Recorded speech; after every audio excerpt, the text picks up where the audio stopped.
Assalamualaikum warahmatullahi wabarakatuh. Selamat datang di Amus Channel. Kali ini di video ini kita akan membahas mata pelajaran Sejarah Kebudayaan Islam atau SKI kelas 9 semester 2, yaitu pada bab 5 Wali Songo dalam dakwah Islam di Indonesia. Sesuai dengan kompetensi dasar, kita akan membahas tentang biografi Wali Songo dan perannya dalam mengembangkan Islam di Indonesia.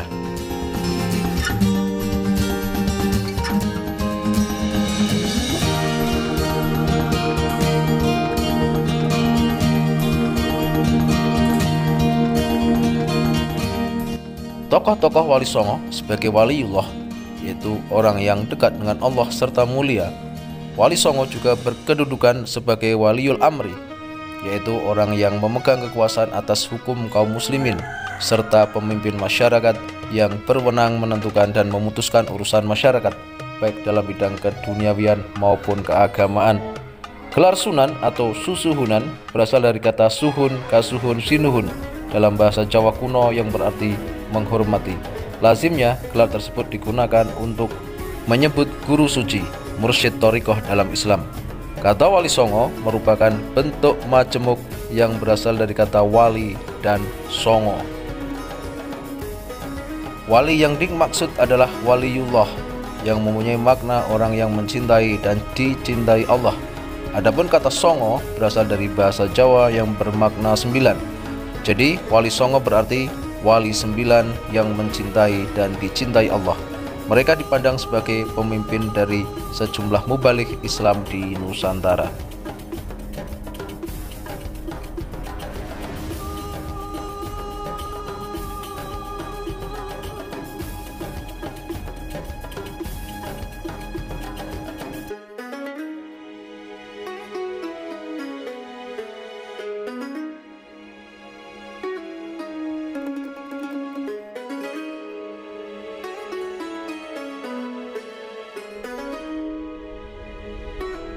Biografi Wali Songo.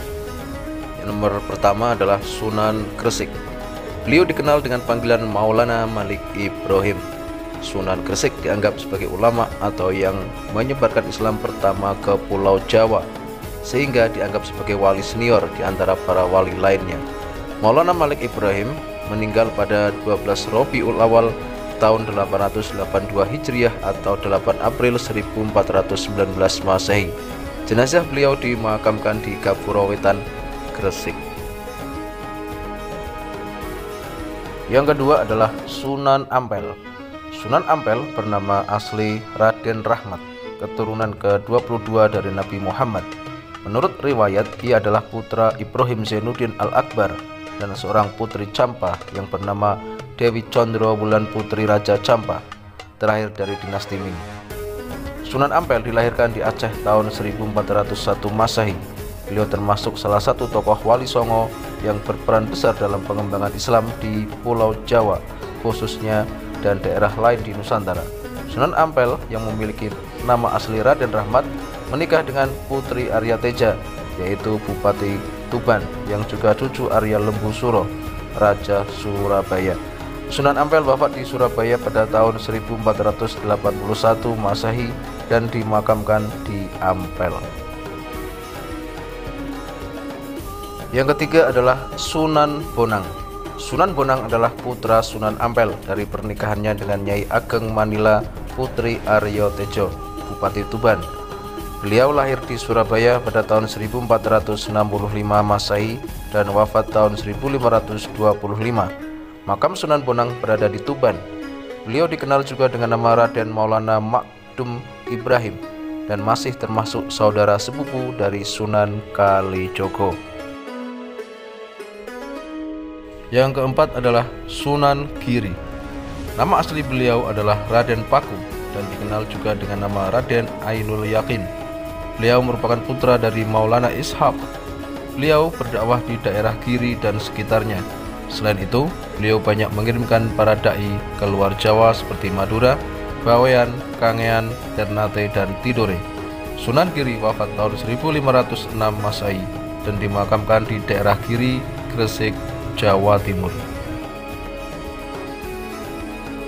Yang kelima adalah Sunan Derajat.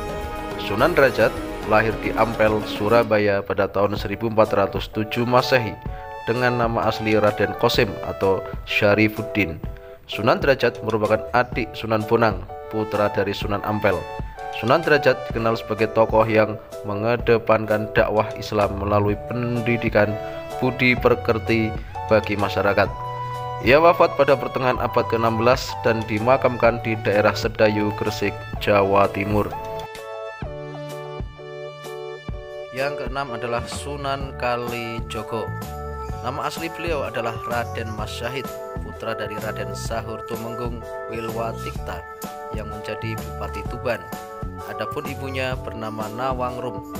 Nama Kalijogo dalam satu versi berasal dari bahasa Arab, dari kata Qadi Zaka, pemimpin yang menegakkan kebersihan dan kesucian. Namun, pendengaran orang Jawa adalah Kalijaga. Nama dan gelar Sunan Kalijaga antara lain Raden Mas Syahid, Raden Syahid, Lokajaya, Syekh Melaya, Raden Abdurrahman, Pangeran Tuban, Ki Dalang Sida Brangti, Ki Dalang Bengkok, Ki Dalang Kumendung, serta Ki Unahan. Nama-nama tersebut berkaitan erat dengan sejarah perjalanan hidupnya. Sunan Kalijaga atau Kalijogo menikah dengan Dewi Saroh binti Maulana Ishak dan memiliki 3 putra, yakni Raden Umar Said alias Sunan Muria, Dewi Rukoyah, serta Dewi Sofia. Yang ketujuh adalah Sunan Kudus. Sunan Kudus adalah putra Sunan Ngudung. Nama aslinya adalah Ja'far Shodiq dan masih memiliki hubungan kekerabatan atau silsilah dengan Nabi Muhammad SAW. Sunan Kudus berdakwah di daerah Kudus dan sekitarnya. Beliau termasuk ulama yang menguasai banyak disiplin ilmu seperti fikih, usul fiqh, tauhid, hadis, tafsir, dan logika. Oleh karena itu, beliau mendapat gelar Waliyul Ilmi, orang yang kuat ilmunya. Yang ke-8 adalah Sunan Muria. Nama asli beliau adalah Raden Umar Said. Beliau merupakan putra dari Sunan Kalijaga, sekaligus menjadi tokoh wali termuda di antara 9 wali. Dalam dakwahnya, beliau cenderung memilih tempat yang jauh dan terpencil dengan cara menyelenggarakan semacam kursus-kursus keagamaan bagi kaum pedagang, nelayan, dan rakyat biasa. Yang ke-9 adalah Sunan Gunung Jati. Nama asli beliau adalah Raden Syarif Hidayatullah. Beliau lahir di Mekah pada tahun 1448 Masehi. Beliau merupakan cucu Prabu Siliwangi, Raja Pajajaran. Area dakwah beliau meliputi daerah Cirebon, Majalengka, Kuningan, Kawali, Sunda Kelapa, serta Banten. Peran Wali Songo dalam dakwah Islam di Indonesia. Pendidikan dan pengembangan keilmuan. Syekh Maulana Malik Ibrahim atau yang lebih dikenal dengan Sunan Gresik mendirikan pesantren di Desa Gapuro, Gresik guna mendidik kader-kader pemimpin muslim yang andal. Sunan Ampel mendirikan pesantren Ampel Denta. Di antara murid-muridnya adalah Raden Paku, Raden Fatah, Raden Maktum Ibrahim, Syarifuddin, serta Maulana Ishak. Jejak dakwah Sunan Ampel bukan hanya di Surabaya dan ibu kota Majapahit, tetapi juga meluas sampai ke daerah Sukadana, Kalimantan. Dakwah awal Sunan Bonang dilakukan di Kediri, yang menjadi pusat ajaran Bhairawa Tantra dengan mendirikan masjid di daerah Singkal. Sunan Bonang terkenal sebagai tokoh yang piawai dalam berdakwah dan menguasai berbagai disiplin ilmu, mulai dari fiqh, usuluddin, tasawuf, seni, sastra, arsitektur, dan berbagai ilmu kesaktian. Seni budaya. Seni dan budaya tertentu disesuaikan dengan nilai-nilai ajaran Islam. Hal ini melalui proses asimilasi yang panjang sehingga melahirkan corak kesenian dan kebudayaan yang khas. Seni budaya merupakan sarana komunikasi dan transformasi informasi kepada masyarakat sebagai sarana dakwah yang terbukti efektif. Sunan Bonang dianggap sebagai pencipta gending pertama. Ia berdakwah di daerah Tuban dengan menggunakan media wayang dan gamelan sesuai dengan kegemaran orang Jawa. Adapun Sunan Giri adalah pencipta permainan anak bernuansa religius seperti jelungan, gending, jorgulo, cublak-cublak suweng, serta lir-ilir. Sunan Derajat adalah pencipta tembang Jawa yaitu pangkur. Sementara itu Sunan Kudus adalah pencipta gending, mas kumambang, dan micil. Kemudian Sunan Muria sangat piawai menciptakan berbagai tembang cilik jenis sinom dan kinandi yang berisi nasihat dan ajaran ketuhanan. Ia juga pandai menjadi dalang sebagaimana ayahnya Sunan Kalijaga. Sunan Kalijaga dianggap sangat berjasa dalam mengembangkan seni wayang purwo atau wayang kulit serta gamelan yang dimanfaatkan sebagai media dakwah Islam. Di samping itu, beliau juga mengembangkan seni suara, ukir, busana, pahat, dan kasusastraan. Sosial kemasyarakatan.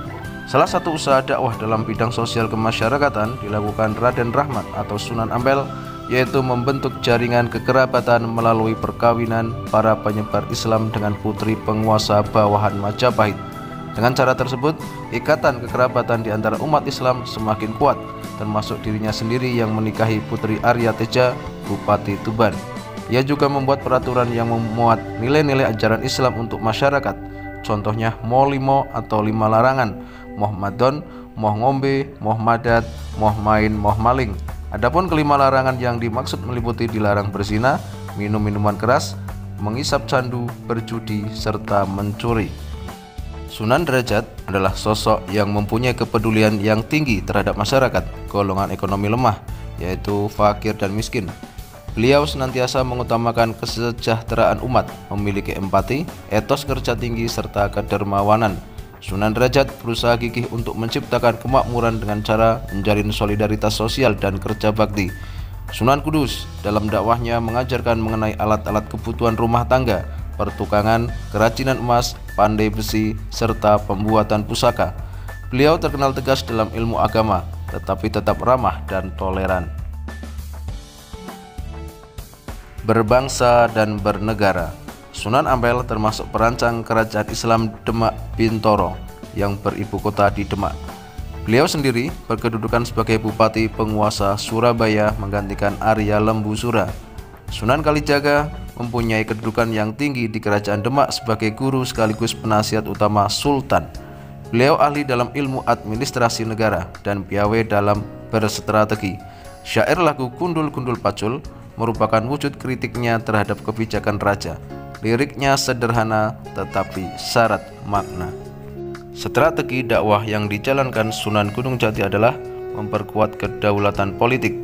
Beliau juga berusaha mempererat hubungan dengan tokoh-tokoh berpengaruh. Demikian pembahasan kita tentang dakwah Wali Songo di Indonesia. Semoga bermanfaat. Assalamualaikum warahmatullahi wabarakatuh.